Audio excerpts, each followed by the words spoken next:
we sit around, we talk about it all the time. I said, man, I couldn't believe you was in my house. He said, man, I think about that all the time. He said, you should have gave me the money. I said, man, I had the money.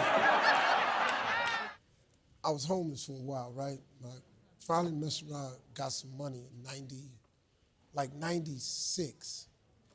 I signed my first big deal and I bought a house. And 1996 was when plays got started up real big. And a promoter named Al Wash bought this homeless dude to my house. Now, I just bought this house. They didn't know it. They thought I was balling because I just bought this house. I had $1,700 left after I bought this house. This promoter named Al Wash bought this homeless dude to my house named Tyler Perry. And Tyler sat in my office going, man, you got a nice house.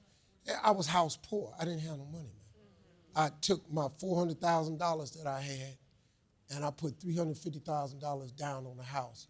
Because I said, if Kami don't ever do nothing else for me, I'm gonna buy one house. I bought a $1.1 million house.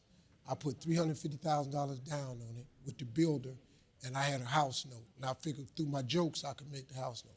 Tyler Perry sat in my office and told me about this church plays he was gonna do. And you know, I couldn't even tell him.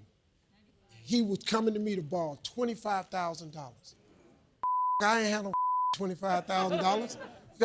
I got $1,700. But I liked the dude. I said, man, I think you own to something. I said, let me think about it. You know, because I didn't want to say I ain't got the money. You know, I was a young dude back then. If I knew what I knew, I'd have just said, hey, man, I don't have the money, but let me help you and make me a partner or something like that. But I didn't know how to do that. And walked away. You see who Tyler Perry is now? I do shows at Tyler Perry Studios. We sit around, we talk about it all the time.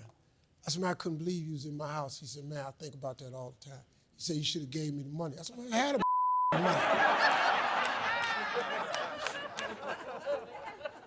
Why don't you give me some money? A lot of money, man. It's funny, you know, you see people successful. And see, what you see is you see this snapshot of who they are. What you have to focus on is to how they got there. Because that's the story that you can relate to. You can't relate to Tyler Perry as he is today. But if you knew he was sitting in my house when he was homeless, needing $25,000, that sounded a lot more like you than owning Tyler Perry Studios.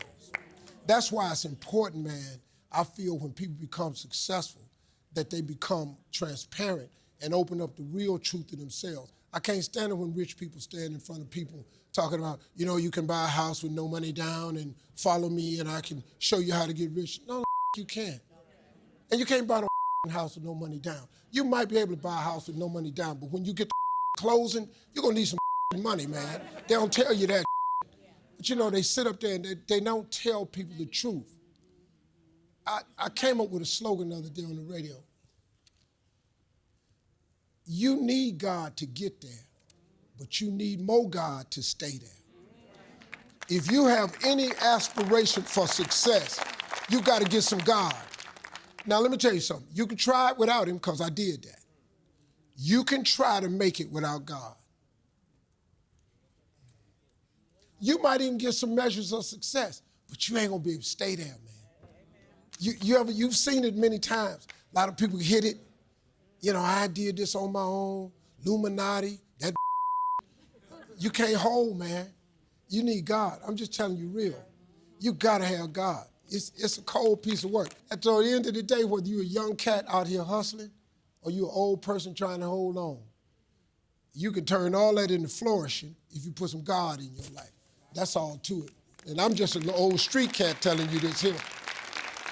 And I don't even know nothing but about 5 scriptures. Ta-da!